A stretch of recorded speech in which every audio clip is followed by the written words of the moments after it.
bist du schuldig und böse.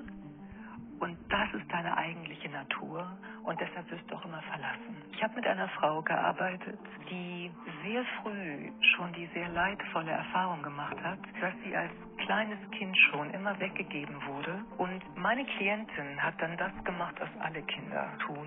Sie hat sich irgendwann selbst die Schuld daran gegeben.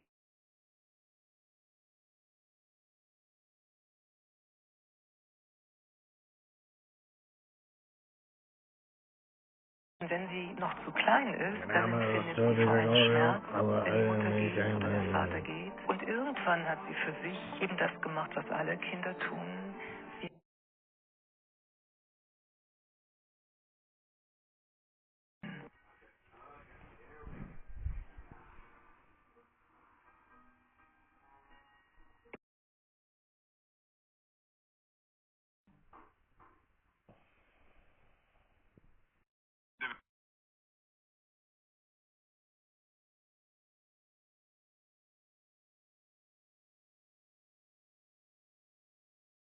Това е в обичайна опаковка.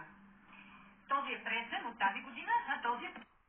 90% от хората ще подминат, но ти ще спреш, защото си Божие дете. Докато гледаш това видео, Господ ще премахне всички твои болести, тревоги и проблеми. Сподели това послание с когото пожелаеш.